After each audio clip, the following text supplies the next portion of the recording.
Assalamualaikum warahmatullahi wabarakatuh. Alhamdulillah, syukur kepada Allah Subhanahu wa taala. Allah izinkan kita pagi-pagi yang mulia ni kita bersama tuan guru insya-Allah. Tajuk pagi ni apa dia? Membongkar rahsia surah Yasin, tuan-puan. Alhamdulillah. Yang mana duk ada ni? Mai saya nak tengok komen Ustaz. Waalaikumsalam warahmatullahi wabarakatuh. Alhamdulillah. Allahumma salli ala Muhammad. Masya-Allah. Okey, syukur. Yang mana dah ada, yang mana belum share, silakan share insya-Allah. Moga-moga kita doakan supaya perjalanan seminar kita pagi ni, Alhamdulillah, moga-moga berjalan dengan lancar insya-Allah. Target kita, saya buat kesimpulan satu, insya-Allah pada 20 minit ataupun 20 ke 25 minit kita akan buat mukadimah awal, dan yang kedua, slot yang kedua adalah slot pengisian, dan yang ketiga adalah penutup, iaitu kesimpulan kepada keseluruhan kita punya seminar pagi ni insya-Allah. Alhamdulillah, syukur, masya-Allah, ramai dah. Alright. Alhamdulillah. Alright. Jom kita buka dulu majlis kita dengan ummul kitab Al-Fatihah. A'udzu billahi minasyaitonir rajim. Bismillahirrahmanirrahim. Alhamdulillahi rabbil alamin. Ar-Rahmanir-Rahim. مالك يوم الدين إياك نعبد وإياك نستعين اهدنا الصراط المستقيم صراط الذين أنعمت عليهم غير المغضوب عليهم ولا الضالين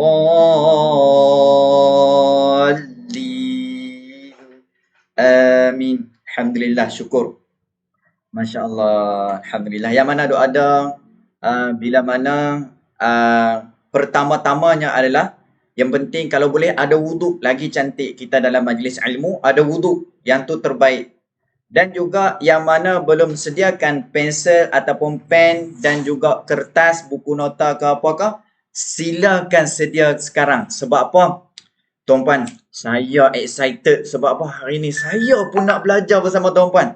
Selalunya setiap bulan, tuan-puan, saya berkongsi. Kali ni saya jemput, Alhamdulillah, Al-Fadil Ustaz Adnan Kamarudin. Tuan-puan boleh tulis dekat komen, Ustaz ahli panel, Ustaz Adnan bin Kamarudin. Alright. Saya intro sikit untuk Ustaz Adnan, insya-Allah. Ustaz Adnan adalah salah seorang yang mana pengurus Center Al-Baghdadi juga, tetapi di bahagian Kulim, di kawasan Kulim, tuan-puan. Alright, bagi yang berdekatan di Kulim tu, insya-Allah yang mana nak mengaji secara fizikal boleh terus ke Ustaz Adnan punya center. Alright. Dan yang kedua, Ustaz Adnan pendakwah bebas juga, dia akan mengajar kepada masjid-masjid, betul ha? Masjid-masjid, insya-Allah. Alhamdulillah. Dan juga yang ni part paling best, tuan-puan. Tuan-puan susah nak dapat dekat orang lain. Apa dia? Motivator untuk Al-Quran. Saya percaya bahawa Ustaz Adnan ni seorang yang memegang, siapa baca Quran, Allah mudahkan dia. Siapa baca Quran, Allah mudahkan dia. Saya selalu dengar daripada mulut Ustaz Adnan. So, Alhamdulillah, tuan-puan, kita bertuah hari ni. Allah Subhanahu Ta'ala jemput kita untuk bagi bersama-sama menuntut ilmu dengan Ustaz Adnan, insya-Allah. Okey, simple kata bukan Ustaz Adnan, bukan Ustaz Adnan. Orang kata apa? Orang panggil apa? Ustaz Nan. Kadang ada panggil Abang Nan. Ada juga yang panggil Ustaz. Allahumma salli ala Muhammad. Ustaz wah. Ustaz Hui. Ustaz Wei. Ustaz Wei ada juga. Itu tak ada. Yang penting tuan-puan fokus je hari ni. Tuan-puan, insya-Allah. Alright. Ustaz Adnan adalah anak jati Pulau Pinang, tuan-puan. Alright, anak jati Pulau Pinang yang dibesarkan dengan Al-Quran. Alright, antara gurunya adalah, tuan-puan boleh catat, antara gurunya adalah Syekh Ahmad Bajnid, betul tak? Okey. Dan yang kedua Syekh Ahmad, dan yang ketiga Ustaz Jamaluddin Khamis. Ni semua tok guru besar tuan-puan. Bila kita belajar, dan juga yang paling utama sekali adalah bapa beliau sendiri, Haji Kamaruddin. Okey tuan-puan. Sini saya nak petik sikit.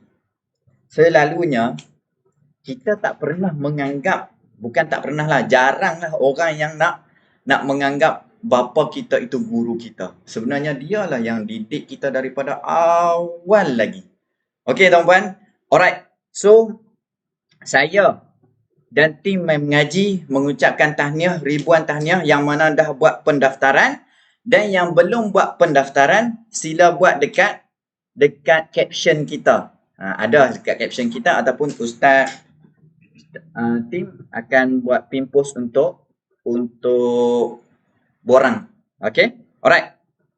Dan seterusnya insya-Allah kita akan buat mukaddimah, pengisian dan juga pergulungan ataupun kesimpulan dan beserta penutup sekali pada hari ini insya-Allah bersama Ustaz Adnan Kamaruddin. Insya-Allah. Alhamdulillah tuan-puan, dengan ini, dengan saya berbesar hati, kita pun minta supaya Ustaz Adnan sekali doalah untuk kita sama-sama supaya kita dimurahkan dan dibuka hati supaya dapat belajar dengan sempurna insya-Allah.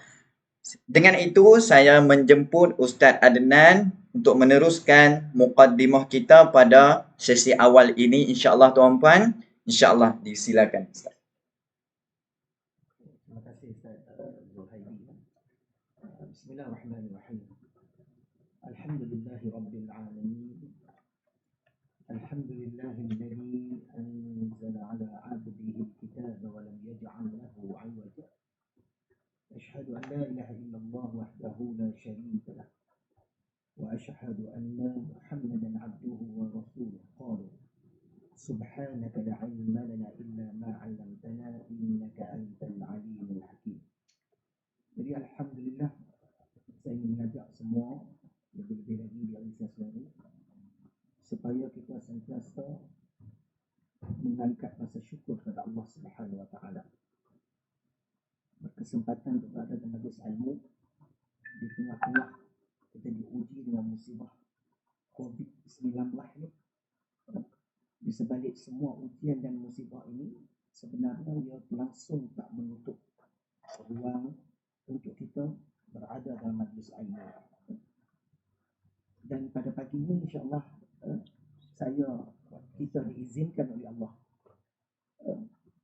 untuk berada di alam maya, di alam maya dan satu majlis ilmu Facebook Live.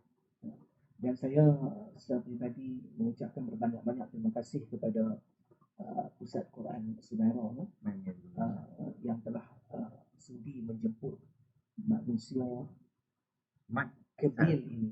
Tak, saya dah. Katanya tak dengar suara. Tak ada suara. Minta test. Okey, test. Alright. Boleh ke? Suara Ustaz problem. Suara tak jelas. Suara Ustaz Nan tak dengar dengan jelas. Okey, tapi ada suara kan? Okey, cuma Ustaz kuatkan sikit insya-Allah. Cuba. Maaf lah. Oh ya, okey. Saya cuba kuatkan suara saya lah insya-Allah. Baik, kita bersyukur kepada Allah Subhanahu Wa Taala. Kerana di sebalik ujian musibah COVID-19 ni, Allah masih lagi beri ruang dan kesempatan kepada kita untuk berhimpun dan berkumpul. Walaupun bukan secara fizikal, tetapi kita berkumpul di alam maya, tujuannya masih kekal sama, itu dalam majlis ilmu. Kita bersyukur kepada Allah, dan inilah di antara ujian yang Allah janjikan bagi sekalian hamba-hambanya. Dalam surah Al-Ankabut, Allah ada menyebut ayat 4, kalau tak silap saya, apakah kamu fikir kami akan membiarkan kamu yang mengatakan kami ini beriman begitu saja tanpa diuji? Ini kata Allah.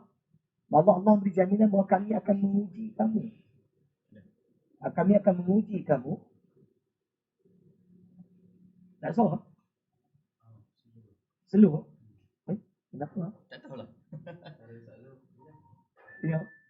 Boleh kot. Cuma Ustaz Nan untuk awal ni mukadimah Tuan Puan. Jangan risau. Saat lagi Tuan Puan InsyaAllah, tak langat insyaAllah. nak dengar. InsyaAllah Ya, cuba tak apa, tak apa, tak apa kita Allah kuatkan pasti sikit. akan memuji, kata Allah. Sebagaimana kami telah memuji mereka yang terdahulu pada kamu, supaya dengan itu kami mengetahui siapa di antara kamu yang berada di pihak yang benar dan siapa pula yang berada di pihak yang dusta. Terima kasih.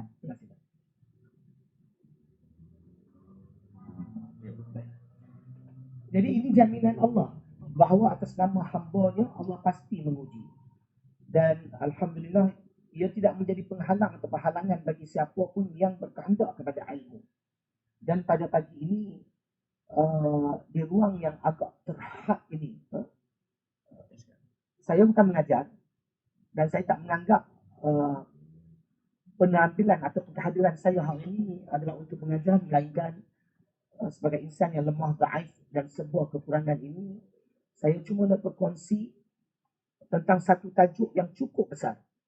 Satu tajuk di atas satu surah yang begitu dekat dengan kita, lebih-lebih lagi umat Melayu Islam di Malaysia, iaitu surah Yasin. Surah Yasin, surah yang popular di kalangan masyarakat kita. Sering dibaca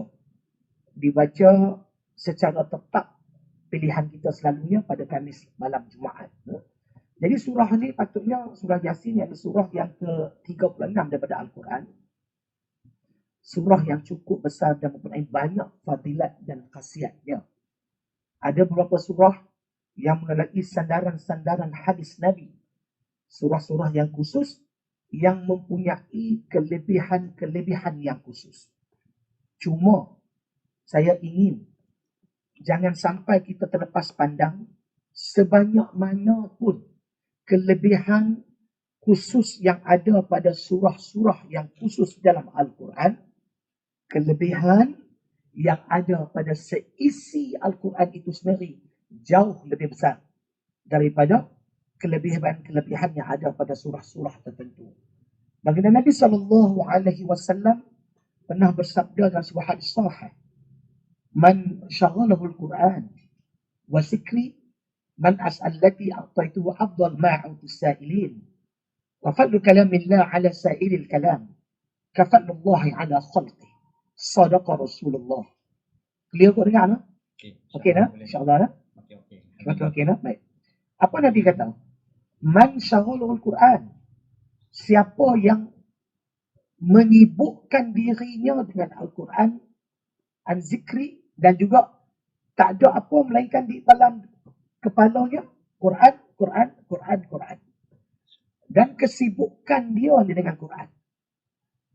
Kesibukan dia dengan Quran ini sehingga dia tidak ada masa untuk berdoa.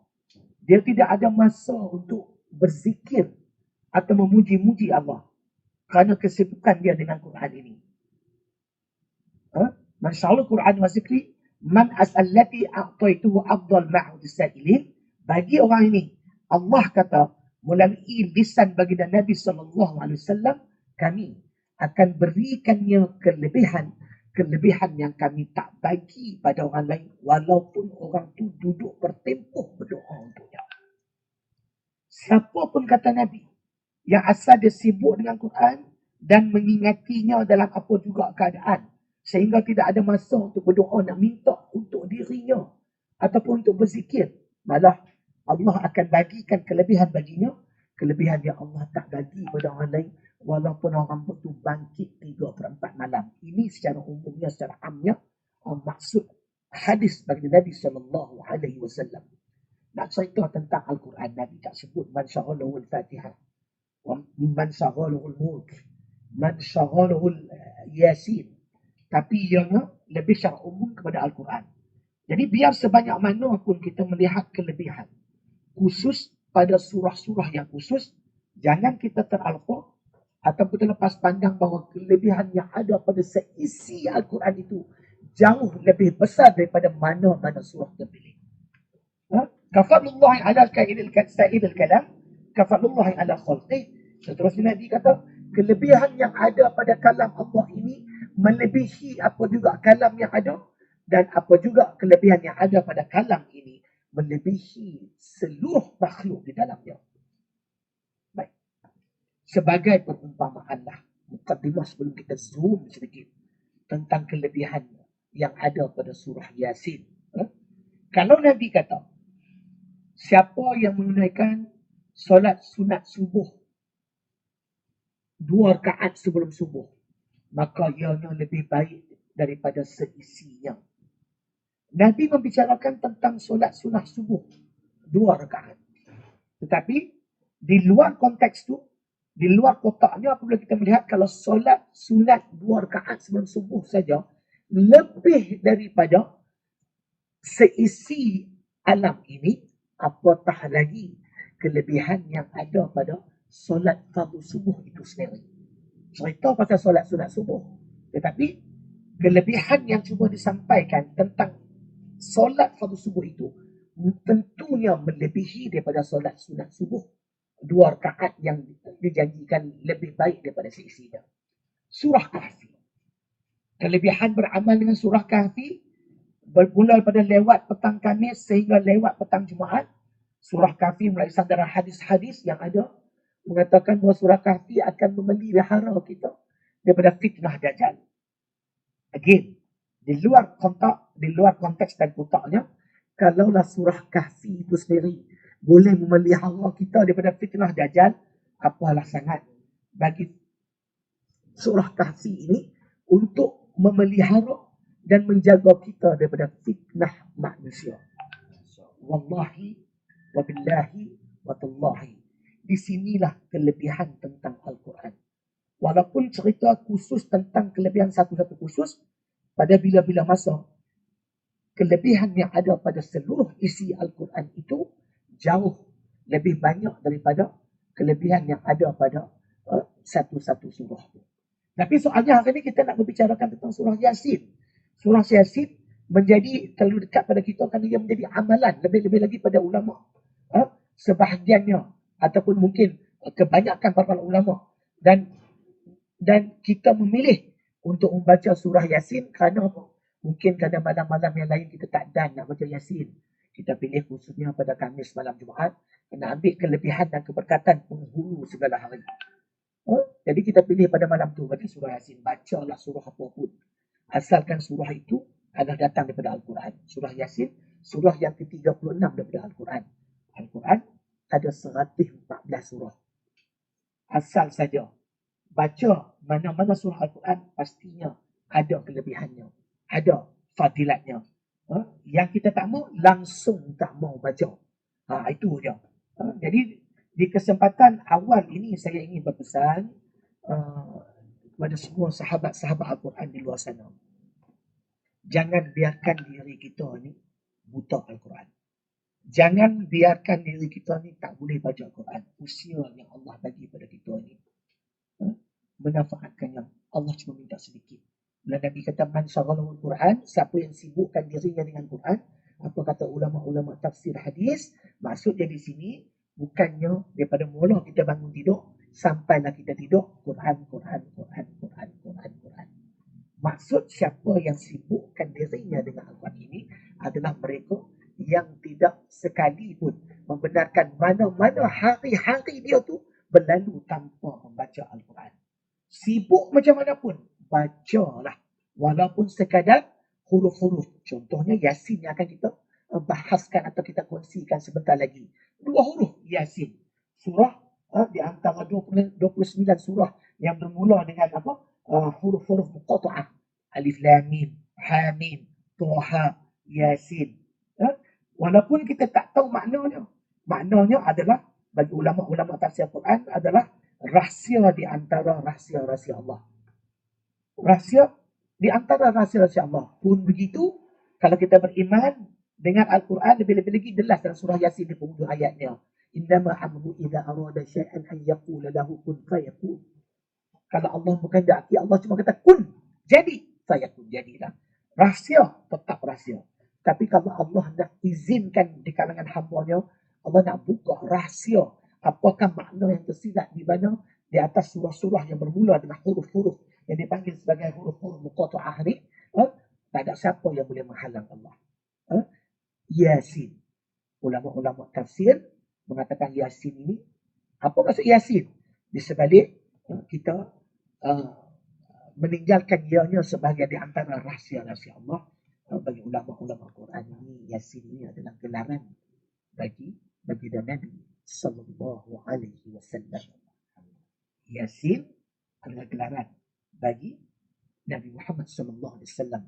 Salatullah salamullah ala nabi habiballah. Salatullah salamullah ala yasin habibillah. Salatullah salamullah ala taha habibillah. Dirakamkan dalam lagu tu. Ala Yasin Habibillah. Yasin adalah gelaran bagaimana bagi Nabi sallallahu alaihi wasallam. Begitu juga dengan Toha, dia merupakan gelaran bagi Nabi sallallahu alaihi wasallam. Okey. Surah Yasin ni amat dekat dengan macam kita. Dia berada di hati kita.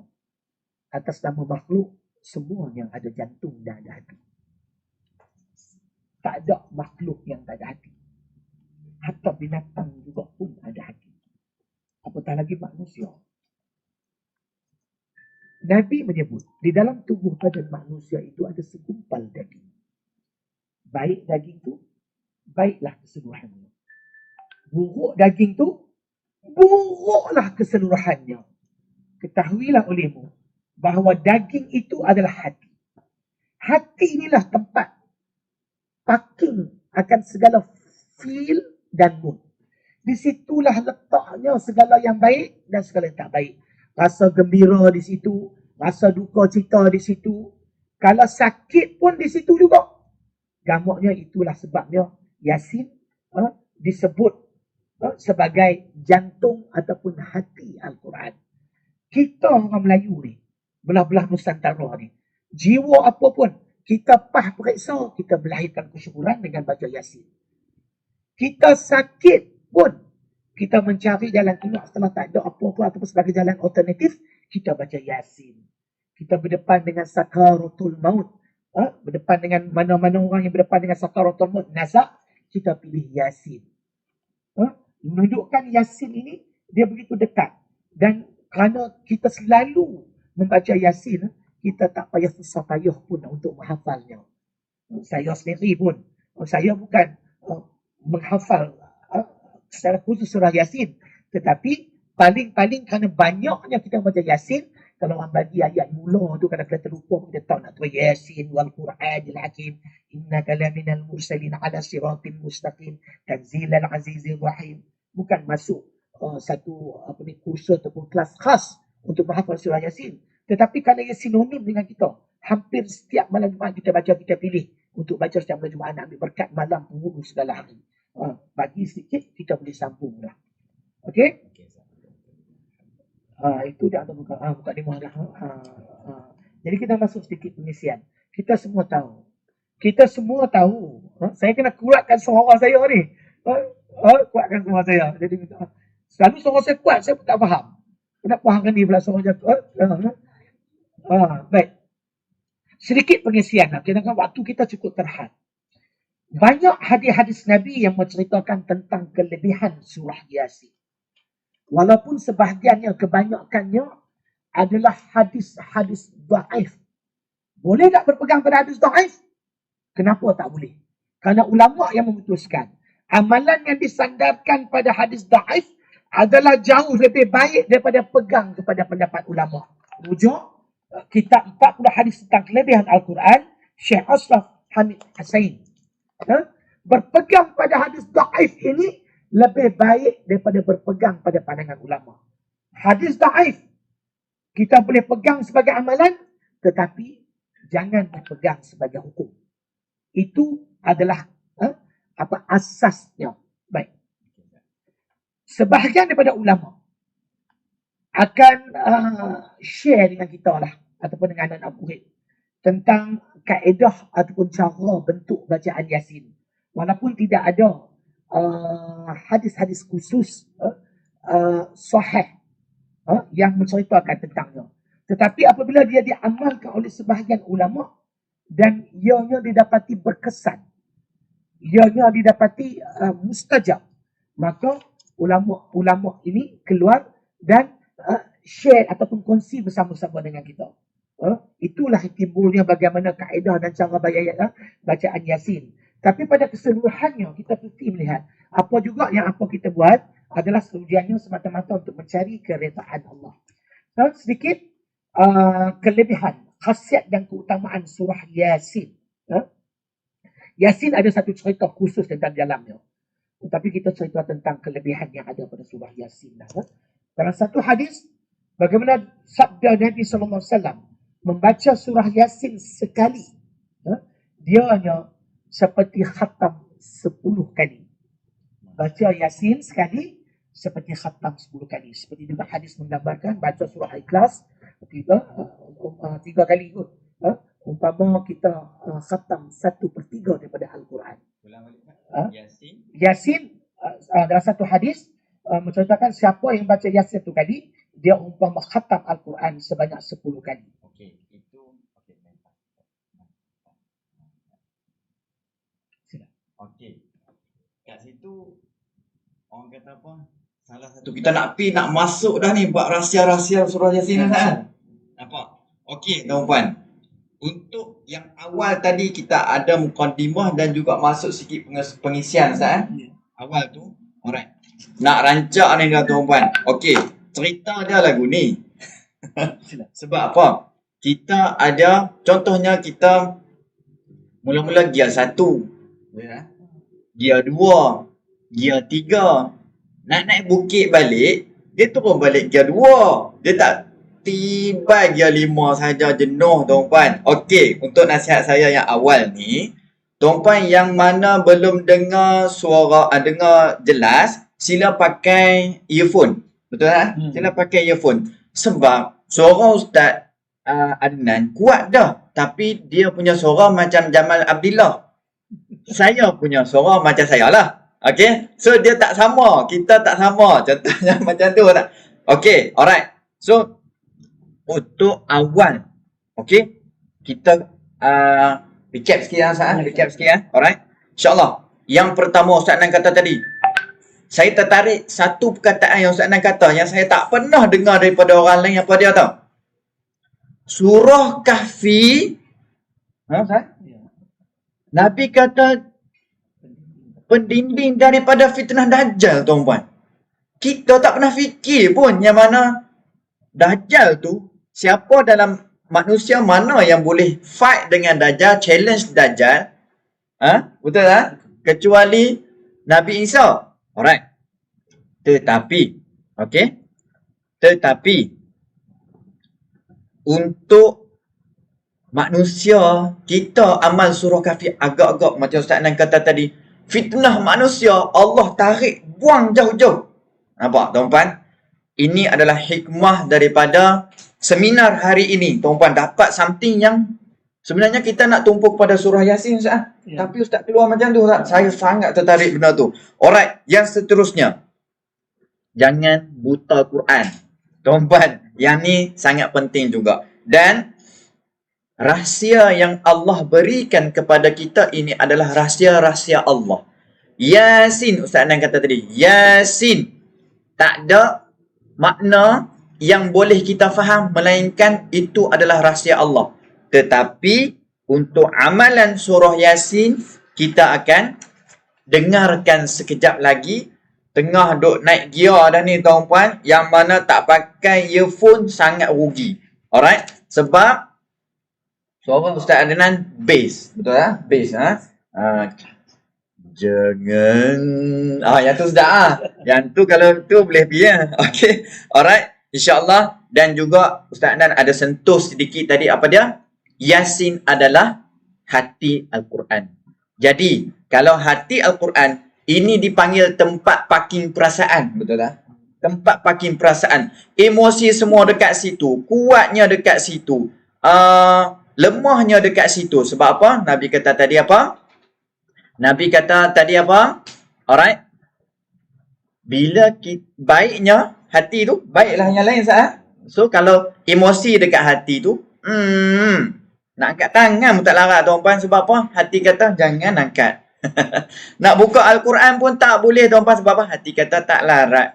Jadi kita untuk setiap hari kita cuba kuatkan hati kita supaya badan kita kuat. InsyaAllah Ustaz. So kita semua untuk mencari keredaan Allah Subhanahu wa taala. Alright. Kemudian kita akan masuk terus bab pengisian tentang membongkar rahsia Yasin tuan-puan. InsyaAllah. Alright, teruskan Ustaz insyaAllah. Baik, terima kasih. Okey, saya nak sentuh sikit pasal surah-surah ni nak untuk yang kefahaman kita. Banyak surah yang bermula dengan huruf-huruf yang kita panggil sebagai huruf-huruf hijaiyah bagi kita lah. Apa hikmahnya? Baik. Allah tengah menunjukkan kebijaksanaannya bagi ulama-ulama Quran. Ulama-ulama Quran untuk mencabar golongan musyrikin yang saat Quran ini diturunkan di zaman itu juga ada golongan-golongan bijak pandai yang seperti pada ahli balaghah dan juga ahli sastra Arab. Jadi sehebat dan sepandai mana pun mereka, Allah nak tunjuk kebijaksanaan Allah tu mengatasi mereka dengan jadikan beberapa surah, 29 surah yang bermula dengan huruf-huruf di mana ahli sastrawan Arab ini tak mampu nak mentafsirkan apa sebenarnya maksud huruf-huruf di dalam surah-surah yang ada sebahagian yang di dalam Al-Quran. Itu di antara hikmah ada. Baik. Okey. Kita zoom balik. Ada satu hadis. Siapa yang baca Yasin pada waktu pagi, dia akan mendapat keampunannya di sebelah petang. Dan sesiapa yang baca pada waktu petangnya pula, dia akan mendapat keampunannya juga pada waktu malam. Dan sesiapa yang baca pada waktu malamnya pula, dia akan mendapat keampunannya pula pada waktu pagi. Kadang-kadang kita nak minta ampun dengan Allah, nak beristighfar pun kita tak dan. Tapi bila mana kita membaca Yasin, seolah-olah kita sedang membuka pintu keampunan yang Allah pegang untuk kita. Pintu keampunan Allah dengan sendiri terbuka hanya dengan kita membaca Yasin. Itu secara amnya bagi sesiapa yang beramal dengan surah Yasin. Jika dibacakan pada orang yang meninggal, banyak kaedah dan banyak cara. Dan terbukti daripada saintifik hari ini, saat mana-mana orang yang berdepan dengan sakaratul maut ataupun nazak, dia berada dalam gelombang yang cukup besar. Tapi saat dibaca Yasin kepadanya, akan menunjukkan getaran jantungnya akan menjadi lebih damai dan tenang. Tak dengar? Baiklah, apa ni? Saya cuba pegang macam ini, insyaAllah. Jadi di antara kelebihan Yasin ni banyak. Banyak. Apa juga kelebihannya? Syarat utama di sini, niat kita membacanya adalah untuk mencari keredaan Allah. Okey. Khasiatnya, kalau kita pernah dengar, contohnya, kalau kita punya hajat yang besar, ada tuan guru atau ustaz-ustaz kita yang mengajar bagaimana kita ada 7 perhentian saat kita membaca Yasin di kalimah mubin.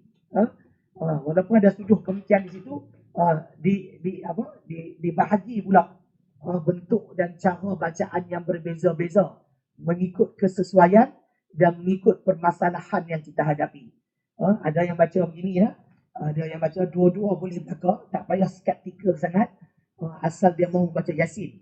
Yang kita bimbang orang tak mau baca. Asal nak baca, dia tak apa. Jadi contohnya kalau mubin yang pertama kita tengok ayat yang ke-12, inna nahnu nuhyil mauta wa naktubu ma qaddamu wa atharuhum wa kulla syai'in ahsaynahu fi imamin mubin. Itulah mubin yang pertama. Kalau kita baca pada Yasin, lepas tu kita berhenti di mubin yang pertama ni, kita akan berhenti.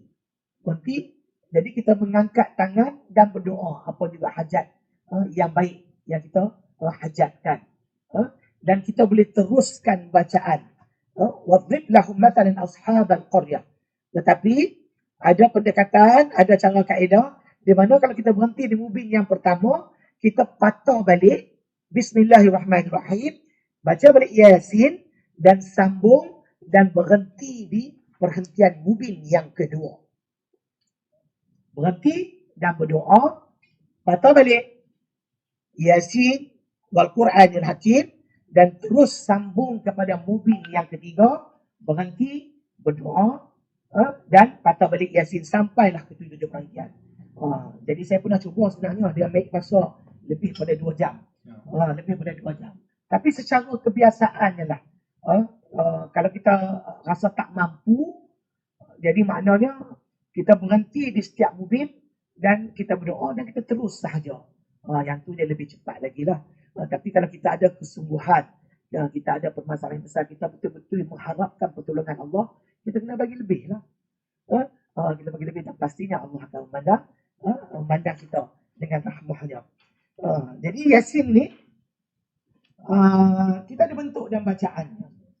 Tapi ingat, baca pilah macam mana pun. Baca pilah dengan kaedah apa pun.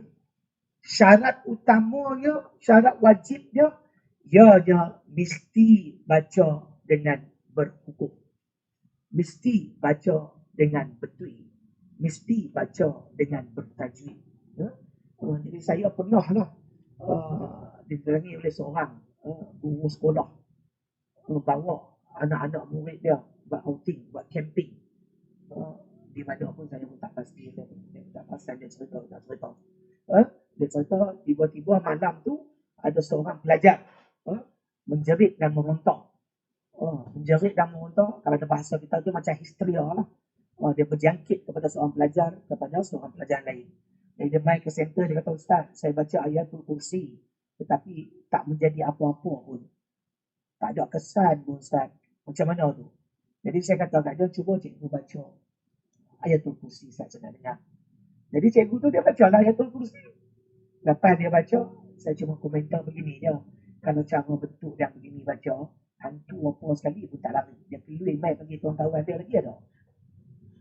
Kalau cara baca begitu, maknanya dia keluar lagi kawan-kawan dia, ya dengan kita.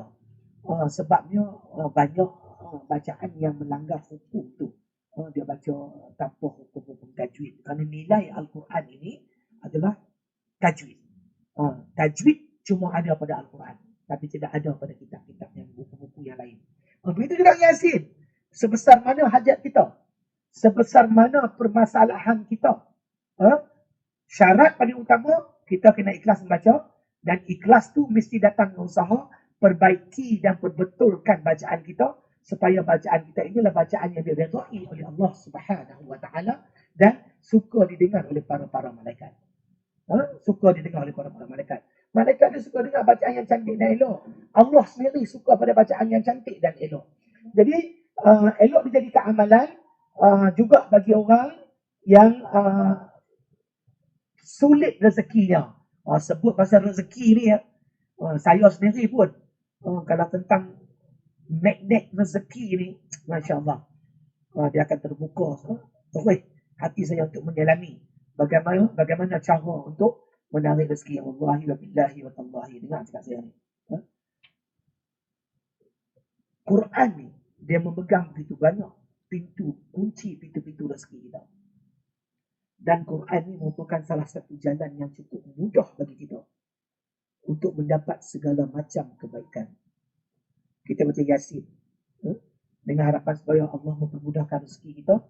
Saya tak nampak sebarang alasan ataupun sebarang sebab yang boleh menghalang. Kenapa tidak? Kita contohnya, buatlah kebaikan walau sekecil mana pun. Kerana kita tidak akan pernah tahu kebaikan yang manakah yang akan menghantar kita ke syurga. Satu perkongsian,